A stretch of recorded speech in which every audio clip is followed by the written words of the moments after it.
Assalamualaikum warahmatullahi wabarakatuh. Innal hamdalillah nahmaduhu wa nasta'inuhu wa nastaghfiruh wa na'udzu billahi min syururi anfusina wa min sayyiati a'malina. Man yahdihillahu fala mudhillalah wa man yudlil fala hadiyalah.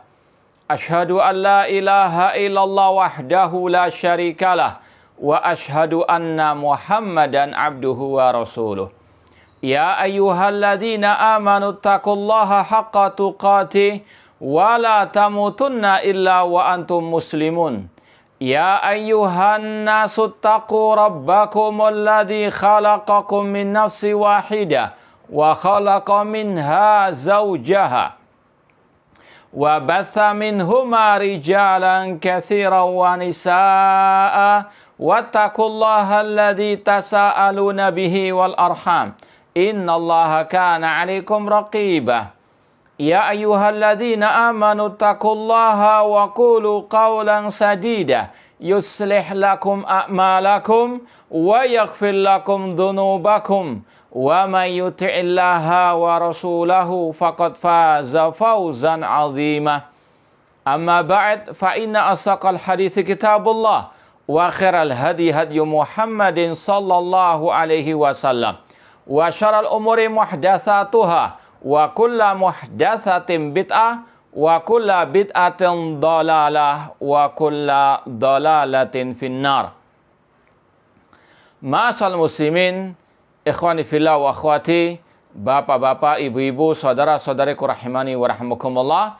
Alhamdulillah, segala puji bagi Allah Subhanahu wa taala yang dengan limpahan nikmat, hidayah serta pertolongannya kita dipertemukan kembali oleh Allah Subhanahu wa taala dalam kajian kitab Al-Ibana As-Sughra oleh Al-Imam Ibnu Battah Al-Ukbari rahimallahu taala.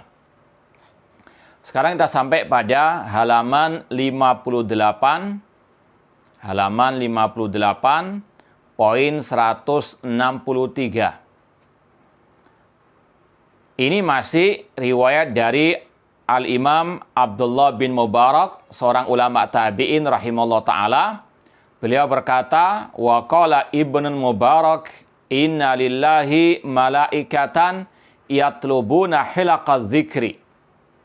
Kata seorang ulama tabi'in yang bernama Abdullah bin Mubarak rahimahullah ta'ala, sesungguhnya Allah memiliki para malaikat yang mereka mencari majelis zikir, yaitu majelis al-ilm. Hadis ini merupakan sebetulnya potongan dari hadis Rasulullah sallallahu alaihi wasallam.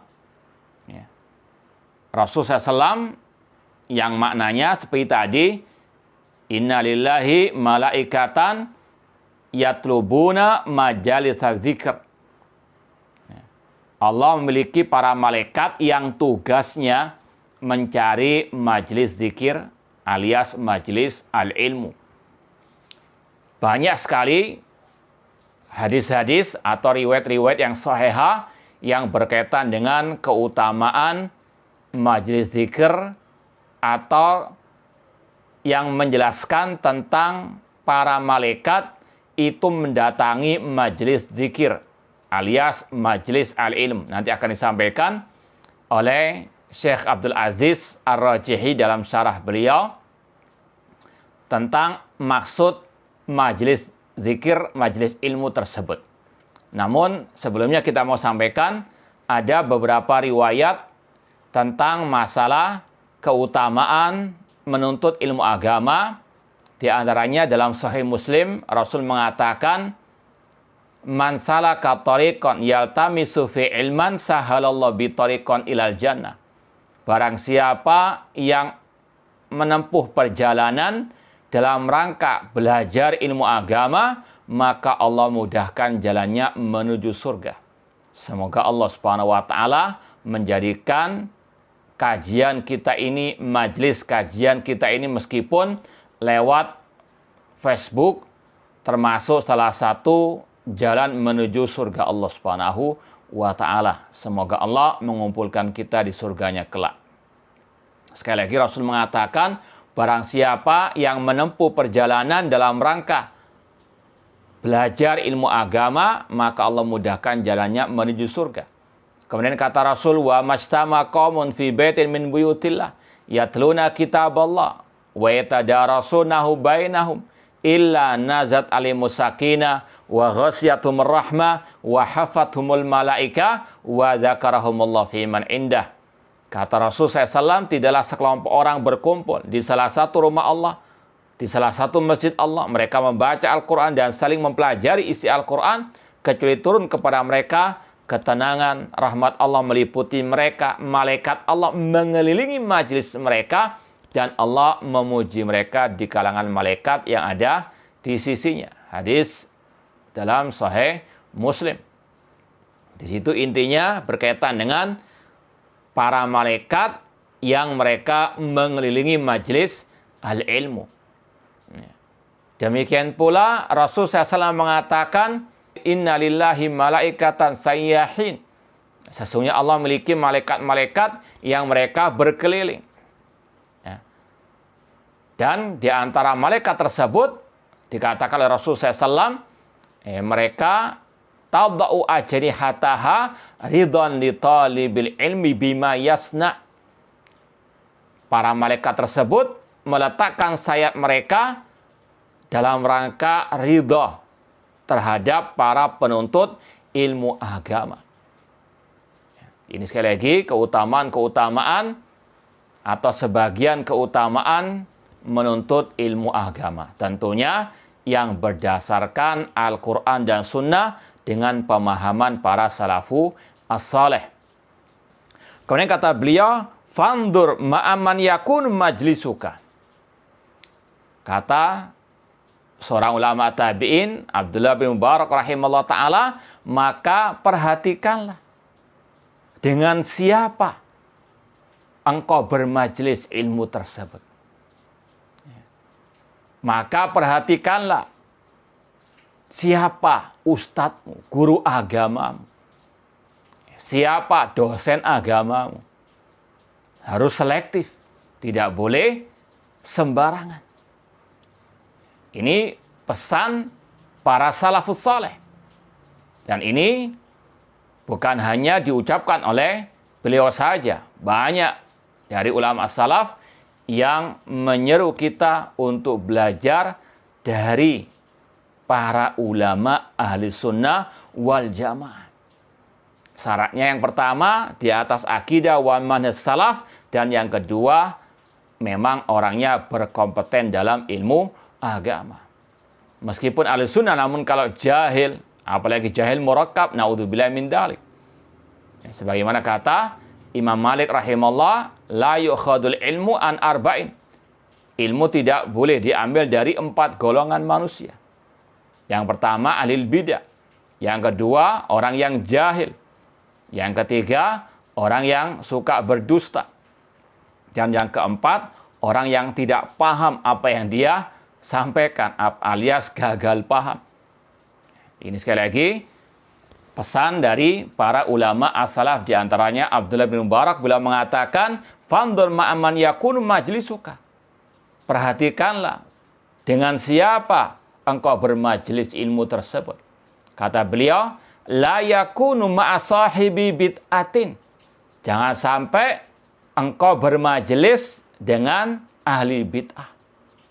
Fa innallaha la yandur ilaihim. Karena Allah tidak melihat kepada mereka ahli bid'ah tersebut. Na'udzubillahi min dzalik. Kemudian kata beliau lagi, wa alamatun nifaq, tanda kemunafikan, an yakumar rajul wa yaq'uda ma'a sahibi bid'ah. Tanda kemunafikan adalah seseorang itu duduk dan berdirinya bersama ahli bid'ah. Senantiasa bermajelis, bermesraan, bersahabat, berteman dekat dengan ahli al-bid'ah. Sebagai yang kita sampaikan tadi, kita akan bacakan syarah atau penjelasan dari Syekh Abdul Aziz Ar-Rajihi rahimahullah ta'ala. Beliau mengatakan, Wa hadhil maqalatu lil Imam Abdullah bin Mubarak al-Imam al-Masyhur az-Zahid al-Alim. Ucapan ini adalah ucapan Imam Abdullah bin Mubarak, seorang imam yang masyhur, yang zahid, yang zuhud, al-alim. Beliau mengatakan, Inna lillahi malaikatan yatlubuna hilaka dzikr. Sesungguhnya Allah memiliki malaikat-malaikat yang mereka mencari halaqah-halaqah zikir. Halaqah zikir di sini yang dimaksud adalah majelis ilmu. Sebagaimana yang Rasul juga sampaikan dalam hadis yang lain, beliau mengatakan, idza marartum biriyadil jannah fartau. Apabila kalian melewati taman-taman surga, maka ambillah faedah, manfaat darinya. Ketika ditanya, apa itu Raudhatul Jannah, taman surga, beliau mengatakan majalisud dzikr, majelis zikir. Kemudian kata ulama tabi'in yang bernama Atha dan yang lainnya, maksud majalisud dzikr adalah majalisul halal wal haram. Majelis ilmu yang di situ disampaikan halal wal haram. Tentunya berdasarkan firman Allah, sabda Rasul, dan pemahaman para salafus saleh. Kata Syekh Abdul Aziz Ar-Rajihi, Inna lillahi malaikatan yatlubuna hilaka dzikr. Kata Abdullah bin Mubarak tadi, sesungguhnya Allah memiliki malaikat-malaikat yang mencari halaqah zikir. Halaqah zikir adalah majelis ilmu. Fandur ma'aman yakunu majlisuka. Perhatikan, bersama siapa engkau bermajlis tersebut. La yakunu ma'asahibi bid'ah. Jangan bermajlis ilmu dengan ahli bid'ah. Kata Asy-Syaikh, wa hadzal athar aidan fihi at-tahdhir minal bid'ah. Asar ini, riwayat ini, ucapan Abdullah bin Mubarak ini terdapat pelajaran berharga, yaitu at-tahdzir, peringatan dari kebid'ahan. Yakni utlub hilakal ulama wala ta'ti ila hilakil mubtadi'ah. Maksudnya, carilah halaqah majelis para ulama. Nanti akan disampaikan tentunya ulama ahli sunnah. Dan jangan mendatangi halaqah, kajian, majelis, entah di dunia nyata atau di dunia maya, dari majelis-majelisnya ahli al-bid'ah. Ya. Kata beliau, walihada fil athar as-sari yaqulu Ibnu Sirin. Oleh karena itulah, dalam riwayat yang juga masyhur dari Muhammad bin Sirin, dari ulama tabi'in juga, beliau mengatakan, inna hadzal ilma dinun fanduru amman ta'khuduna dinakum. Ilmu agama ini adalah agama itu sendiri. Maka perhatikanlah dari siapa engkau mengambil ilmu tersebut. Ya. Kalau ustadznya ahli bidah, ya jadi ahli bidah. Kalau ustadznya ahli syubhat, maka jadi ahli syubhat juga. Kalau ustadznya meskipun mengaku ahli sunnah, tapi memiliki banyak syubhat, maka muncul juga murid-murid yang penuh dengan asyubhat. Na'udzubillahi min dzalik. Ya, ini sekali lagi sangat diperhatikan oleh ulama salaf terdahulu. Fal insan idza ta'allama wa hadara majalisal ulama innama yakhussu majalisa ulama'i sunnah. Seseorang jika dia mau belajar, mau mencari majelis para ulama, maka harus dia mengkhususkan majelis ulama as-sunnah. Bukan sekedar namanya saja ulama sunnah, ustadz sunnah, dai sunnah, namun yang betul-betul di atas akidah dan manhaj salafus saleh. Karena berapa banyak label-label sunnah dimiliki oleh ahli bidah. Kelompok Sururin misalnya, anak buah dari kelompok Ikhwanil Muslimin. Mereka punya majalah namanya As-Sunnah. Mereka mengaku juga sebagai ahlu sunnah. Mereka juga punya sekolah-sekolah yang mereka juga namakan As-Sunnah. Seorang salafi sejati, ahli sunnah sejati, dia betul-betul selektif. Bukan sekadar melihat namanya, propagandanya, namun melihat hakikatnya. Lihat akidah manhajnya, apakah sesuai dengan akidah manhaj salafus saleh ataukah tidak. Ataukah sekedar dompleng saja nama as-sunnah tersebut. Ya, sekarang sunnah salafiyah lagi laris misalnya. Mereka dompleng. Naudzubillahi min dzalik. Hati-hati. Kata beliau, seseorang apabila mau belajar ilmu agama harus mencari majelis ulama sunnah yang di atas akidah sahihah, di atas manhaj salaf, di atas al-ilm. Nah, wa yahdhar min majalisi alil bidah, dan dia menjauh, berhati-hati dari majelisnya ahli al-bidah. Ini adalah wasiat para ulama salaf yang merupakan bentuk pengamalan firman Allah dan sabda Rasulullah sallallahu alaihi wasallam. Sudah sering kita sampaikan dan sudah sering kita lewati firman Allah Subhanahu wa taala, wa qad nazzala 'alaikum fil kitabi an idza sami'tum ayatillah yukfaru biha aw yustahza'u biha fala taq'udu ma'hum. Apabila atau telah diturunkan atas kalian di dalam Al-Qur'an, apabila ayat-ayat Allah dikufuri, diperolok, jangan duduk bersama mereka. Maksudnya yaitu ahli bidah, jangan bermajlis dengan mereka. Rasul SAW bersabda, man sami ahadukum bid-dajjal falyan'a anhu. Barang siapa di antara kalian mendengar tentang keluarnya Dajjal, maka harus dia menjauh darinya. Kata Ibnu Battah juga dalam Al-Ibana Al-Kubra, syubhatnya ahli bidah lebih lengket daripada fitnahnya Dajjal. Maka wajib menjauh. Kata beliau, fa majalisul ulama ay majalisu ahli sunnah wal jamaah wa ahli ilmi tahduruhu al malaikah.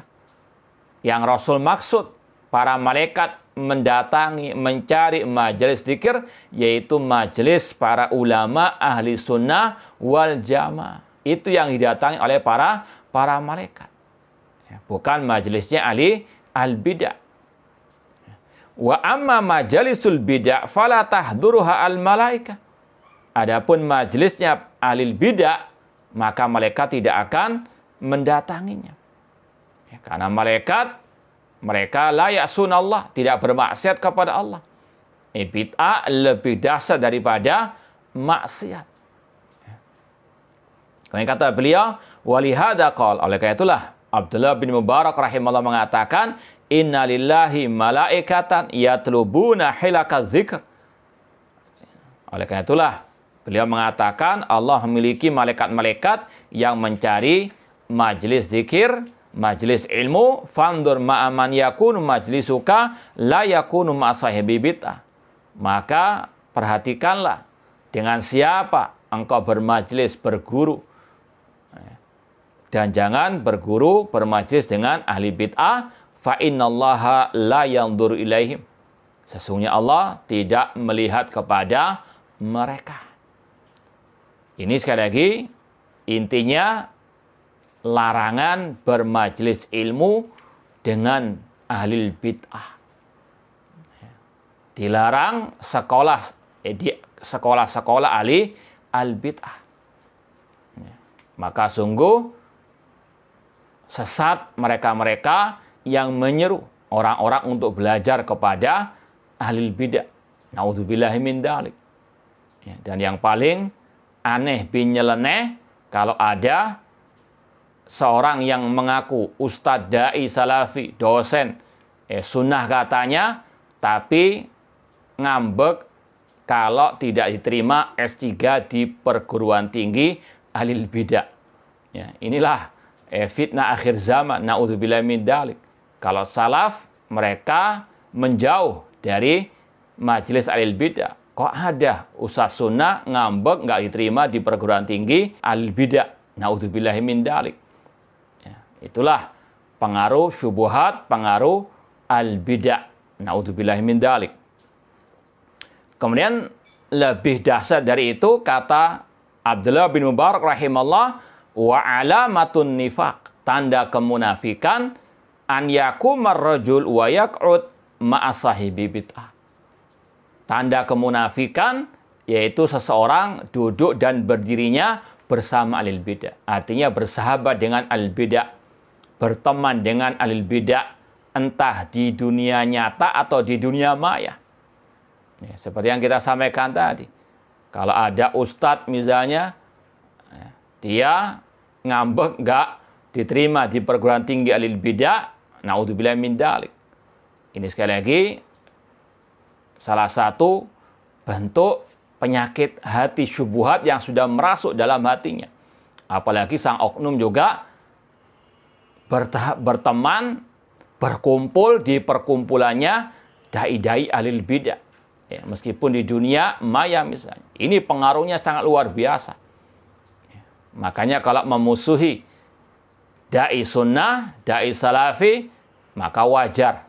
Ya, karena hatinya sudah bermesraan dengan ahli al-bidah. La katharallahu amsalahu. Kata beliau, tanda kemunafikan ketika seseorang duduk dan berdirinya bersama ahli bidah. Kata Syekh Abdul Aziz Ar-Rajihi, fa musahabatu ahli bidah dalilun ala maradin fil qalb. Bersahabatnya seseorang dengan ahli bidah itu dalil, itu bukti akan penyakit dalam hatinya. Adanya virus bidah dalam hatinya. Naudzubillah min dzalik. Qad yasil bihi ilan nifaq. Dan itu bisa mengantarkan dia kepada kemunafikan. Maka tidak aneh. Sudah lengkap sudah tanda-tanda kemunafikan tersebut.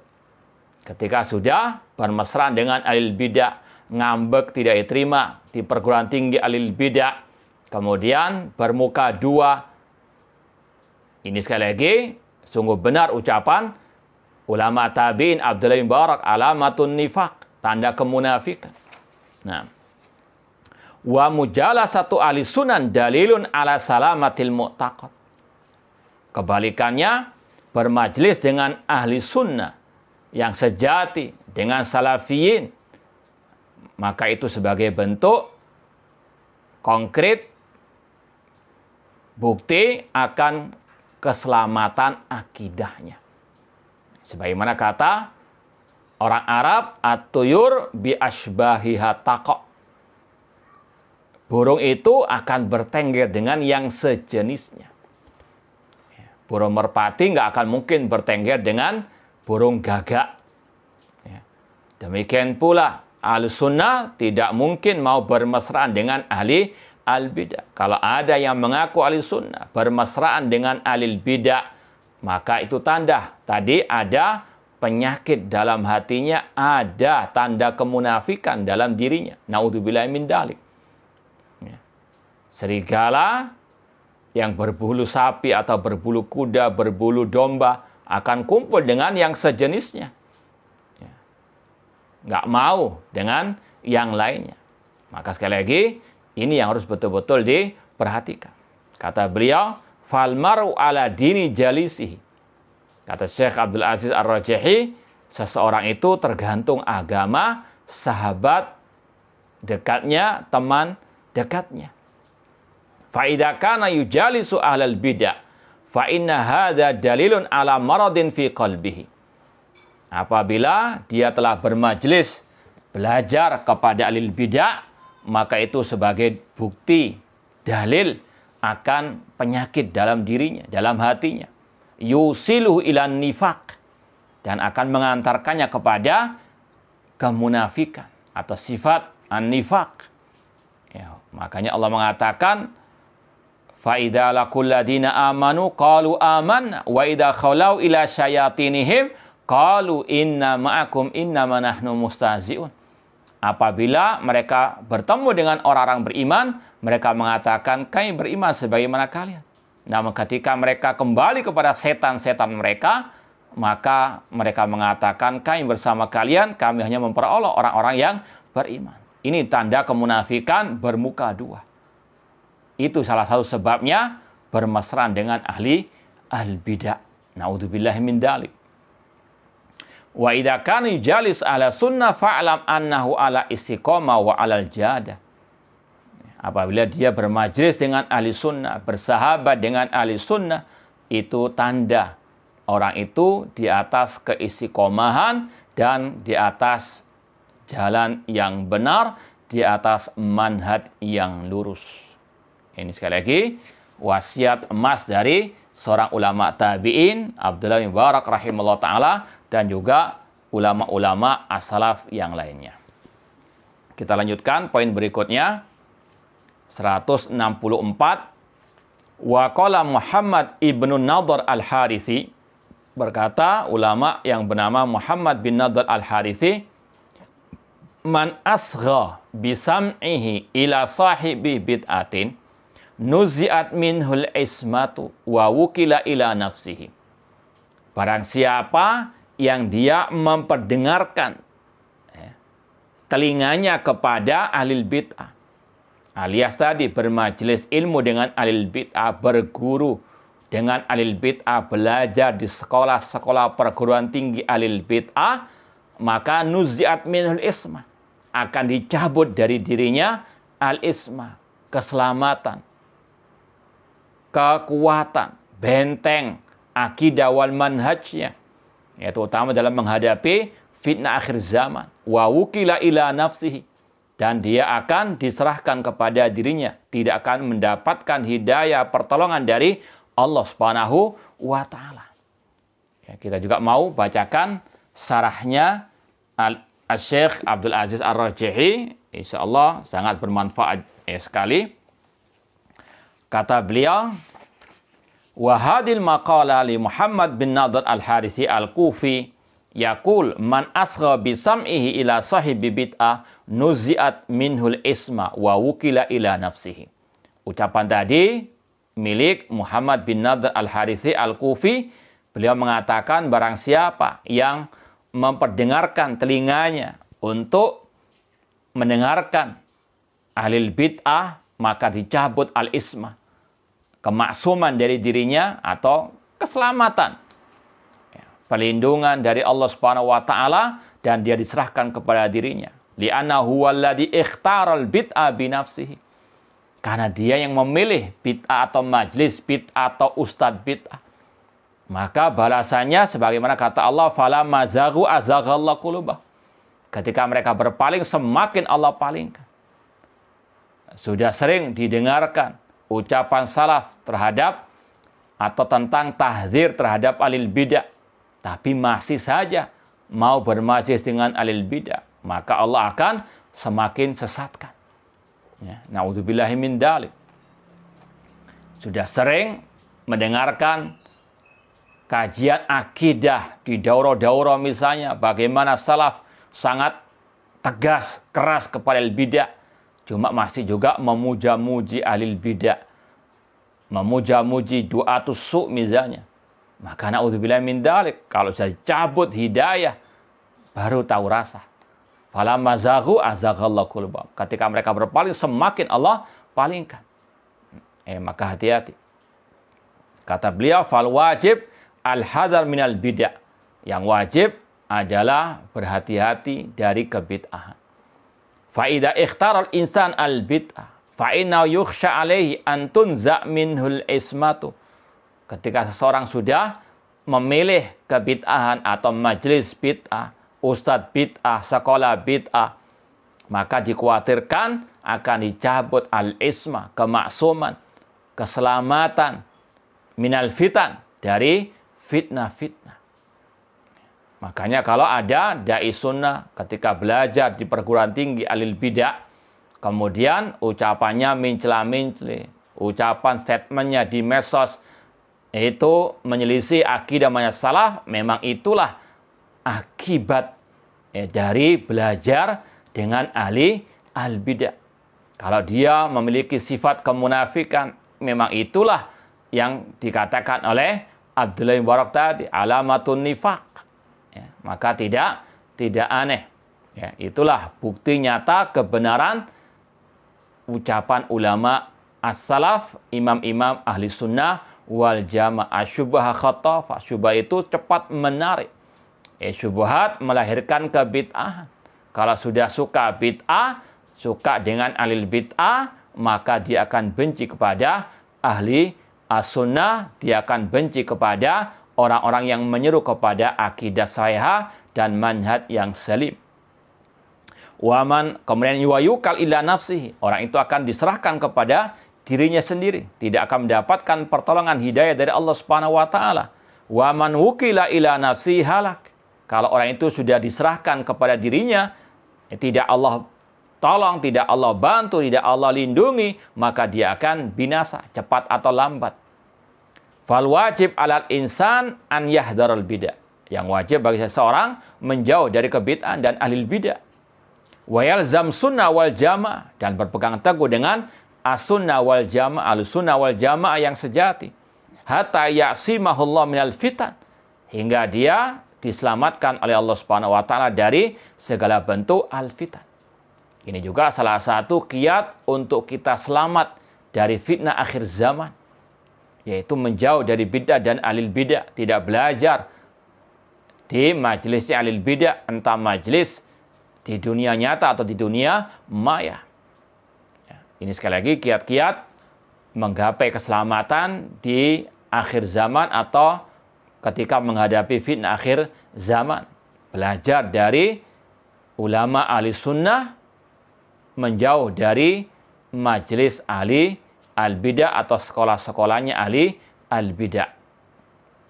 Falladhi yata'arad lil fitan wa yamshi ila mawaqi'ir rib fa inna yukhsha ali al-atab wal halak. Orang-orang yang menawarkan dirinya menghadapi fitnah, yaitu tadi bermajlis dengan bid'ah dan alil bid'ah, sekolah di sekolah-sekolah alil bid'ah, dan dia berjalan ke tempat-tempat yang menimbulkan syubhat, keraguan-raguan, maka dikhawatirkan dia akan binasa. Meskipun binasa tidak mesti orang itu pasti mati. Lebih parah lagi kalau mati mungkin lebih ringan dibandingkan masih hidup tapi menyebarkan syubhat dan al-bidah. Naudzubillahi min dzalik. Li'anna huwa alladhi ikhtara hadri binafsihi. Karena dialah yang memilih untuk dirinya bermajlis ilmu dengan ahli al-bidah. Bahkan tadi nggak diterima di perguruan tinggi S3 alil bidah, malah ngambek. Ini sekali lagi akhir zaman, naudzubillahi min dzalik, sampai sedemikian rendahnya akidah wal manhaj orang tersebut. Fayukhsha antun za minhul ismah, dikhawatirkan dicabut al-ismah, keselamatan dari fitnah akhir zaman. Wa an yukala ila nafsi, dan dia diserahkan kepada dirinya. Wa man wukila ila nafsi halak, kalau sudah diserahkan kepada dirinya sendiri, orang itu pasti binasa, cepat atau lambat. Kita katakan tadi, mungkin binasanya semakin dia jauh dari kebenaran, semakin jauh dari akidah dan manhaj salaf. Fafi at-tahdzir minal bid'ah aidan. Intinya sekali lagi, ada tahdzir dari kebid'ahan. Baik, ikhwani fillah wa akhwati rahimani wa rahimakumullah. Kita lanjutkan lagi athar berikutnya. Poin 165. Wa qala al-Fudail bin Iyad rahimallah. Fudail bin Iyad rahimallah berkata, adraktu khiyaran nas kulluhum ashabus sunnah. Aku mendapati manusia-manusia yang mulia, manusia-manusia yang merupakan pilihan Allah, dan mereka adalah semuanya ashabus sunnah. Ini juga ada seruan untuk kita mendekat kepada ulama sunnah, kepada ahlus sunnah, dan menjauh dari al-bidah. Kata Fudail bin Iyad, aku mendapati manusia-manusia yang mulia, para ulama-ulama ahli sunnah, semuanya yanhauna an ashabil bidah, semuanya melarang dari bermajlis, bersahabat dengan ahli bidah. Bukan malah mendekat, bukan malah memuji, bukan malah mencari muka di hadapan ahli bidah. Naudzubillahi min dzalik. Wa yanhauna an ashabil bidah, bukan menjilat kepada ahli al bidah. Yanhauna an ashabi al bidah. wa sahibu sunnah wa in qalla amaluhu fa inni arjulahu wa sahibu sunnatin wa in qalla amaluhu fa inni arjulahu. Kata Fudail bin Iyad, ahli sunnah wal jamaah meskipun sedikit amalnya, aku berharap dia mendapatkan rahmat, ampunan, pahala besar dari Allah Subhanahu wa taala. Wa sahibu bid'ah la yarfa'allahu lahu amalan wa in kathura. Namun kalau orang itu ahli bid'ah, Allah tidak akan mengangkat amalnya, tidak menerima amalnya meskipun banyak. Kalau amalnya itu didasari atas kebid'ahan. Qul hal nunabbi'ukum bil aksarina a'mala alladzina dhalla sa'yuhum fil hayati dunya wa hum yahsabuna annahum yuhsinuna sun'ah. Kata beliau, atau kata Allah Subhanahu wa taala, katakan wahai Nabi Muhammad, apakah kami akan memberitahukan kepada kalian orang-orang yang merugi, yang paling merugi amal ibadahnya, yaitu orang yang tersesat dalam kehidupan di dunia, namun dia mengira telah berbuat yang sebaik-baiknya. Ini salah satu bahaya bid'ah. Amalannya tertolak, termasuk orang yang paling merugi, meskipun dia menganggap dirinya telah berbuat yang sebaik-baiknya. Naudzubillahi min dzalik. Meskipun di sini ada perlu yang kita sampaikan, bukan berarti kita tidak mau beramal. Ya, Ahlus sunnah wal jamaah di atas akidah shahihah, di atas manhaj yang benar, dan juga di atas al-amal as-saleh. Illal ladzina amanu wa amilu as-salihat. Digandengkan iman wal amal as-saleh. Namun di sini perbandingan antara ahli bidah dengan ahli as-sunnah. Apalah artinya amalan yang banyak tapi di atas bid'ah. Lebih baik sedikit namun di atas sunnah. Namun yang terbaik banyak namun di atas sunnah. Ya, namun sekali lagi ini jangan disalahpahami. Bukan berarti kita meremehkan amal saleh, tidak. Namun inilah keutamaan ahli sunnah di atas ahli al-bidah. Kemudian poin berikutnya 166, wa qala Abdullah bin Umar as-Sarakhsi. Berkata Abdullah bin Umar as-Sarakhsi alimul huzni. Kata beliau, sahibu Ibn Mubarak, seorang yang merupakan muridnya Abdullah bin Mubarak yang bernama Abdullah bin Umar as-Sarakhsi. Beliau berkata, akaltu inda sahibi bid'ah aklatan. Fabalagha Ibn al-Mubarak faqala la ukallimuka 30 yauman.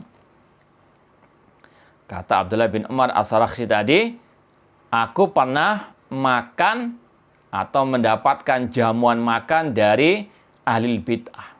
Aku pun makan. Hal itu pun sampai kepada Abdullah bin Mubarak, gurunya Abdullah bin Umar tadi. Maka apa jawaban sang guru?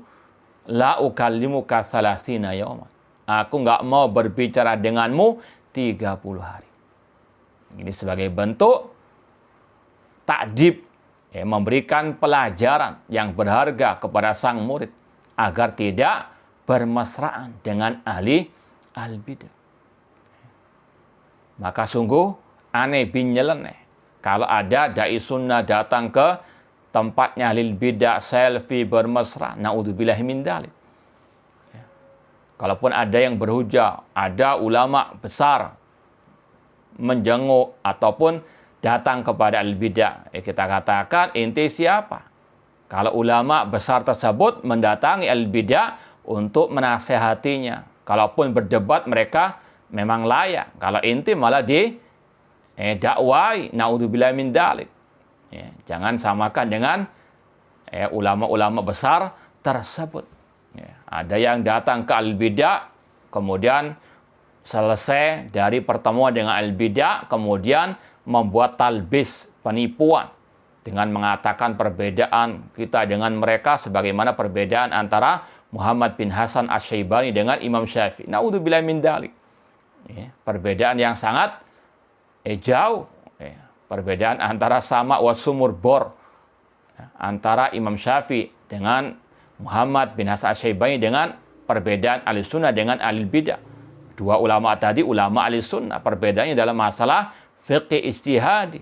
Kalau kita dengan ahli bidah perbedaannya antara akidah atau dalam masalah al-akidah. Cuma itulah sekali lagi orang-orang yang sudah mengalami krisis akidah wal manhaj selalu mengkaburkan akidah manhaj ahlussunnah wal jamaah di tengah jamaah ahlussunnah wal jamaah secara khusus.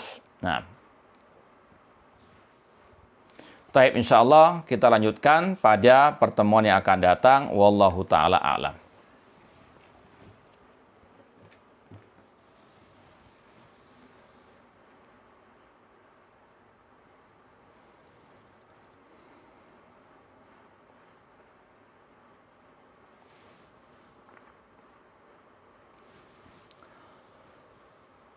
Ahsanallahu Ustaz, apakah harus ditegakkan hujjah sebelum mentabdi'? Apakah hanya ulama Rabbani saya yang boleh mentabdi'? Sekarang mentabdi' ada dua cabang, mentabdi' perbuatan dan mentabdi' orangnya. Mengatakan bid'ah, artinya mentabdi' ini membid'ahkan.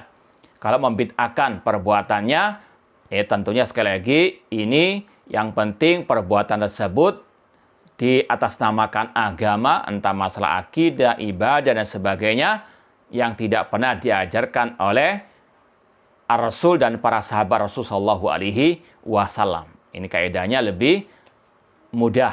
Ya, segala sesuatu dalam urusan agama yang tidak ada dasarnya dari ajaran Rasul dan para sahabat Rasul, itulah al-bidah. Namun, pembahasan yang berikutnya yang kedua, membid'ahkan pelakunya. Ini butuh perincian lagi. Namun serahkan kepada ahlinya. Fas'alu ala dzikri in kuntum la ta'lamun. Kalau kita misalnya tidak membid'ahkan orangnya, tidak mesti kita diam dari kebid'ahannya atau penyimpangannya. Sekali lagi, harus betul-betul dipahami. Karena sebagian orang yang gagal paham ketika para ulama mewarning atau memperingatkan, hati-hati jangan gegabah membid'ahkan pelaku, seolah-olah tidak boleh mentahdir. Mentahdir maksudnya penyimpangan orang tersebut. Kita nggak sampai membid'ahkannya, dalam artian mengatakan dia alil bidah. Cuma kita tahdir kebid'ahan penyimpangan-penyimpangannya. Ya. Sekali lagi, terkadang ada yang gagal paham. Ya, kalau ulama mentahdir, memperingatkan kita jangan gegabah mengatakan fulan alil bidah, ya, dari orang-orang yang memang di atas ahlussunnah wal jamaah, bukan berarti kita tidak boleh mentahdir kebid'ahan penyimpangan-penyimpangannya. Ya, sekali lagi harus dipahami dua hal tersebut. Wallahu a'lam.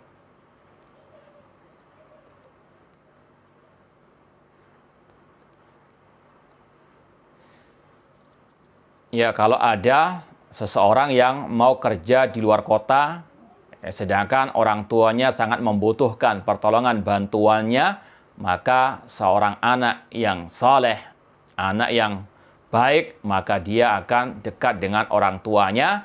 Adapun pekerjaannya tadi, dia cari semaksimal mungkin, semampu mungkin dekat dengan orang tuanya tersebut. Mungkin dengan dia berbakti kepada orang tuanya akan mendapatkan barokah dari Allah Subhanahu wa Ta'ala. Nah,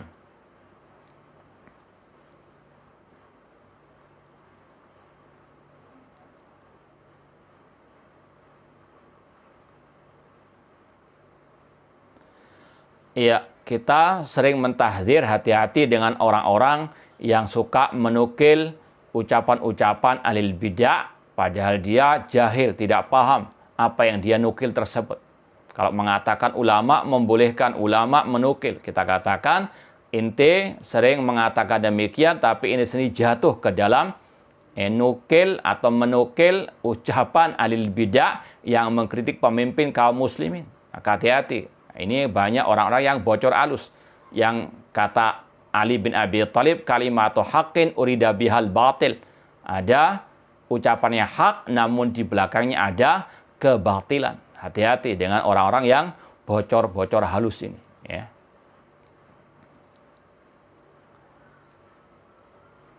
Tentang sikap salafus saleh terhadap ahli bidah yang telah meninggal, ya sudah kita posting tulisan kita bisa dibaca dan bisa dipahami, insya Allah diamalkan, betul-betul disampaikan kepada orang-orang yang bocor-bocor halus itu.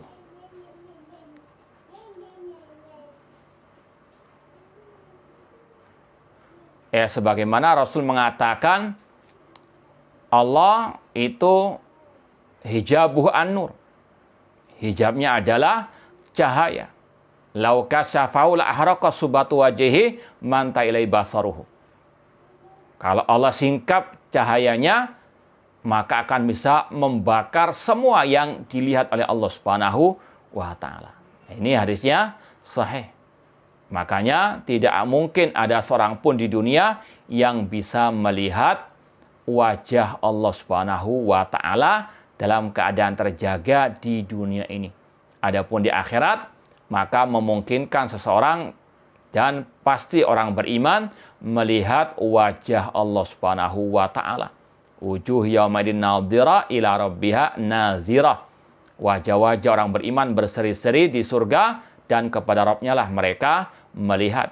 Semoga Allah Subhanahu wa taala menganugerahkan kepada kita kenikmatan melihat wajahnya di surga kelak. Wallahu alam. Ini yang bisa kita sampaikan. Aku qouli hadza wa akhiru da'wana anil hamdulillahirabbil alamin. Wassalamualaikum warahmatullahi wabarakatuh.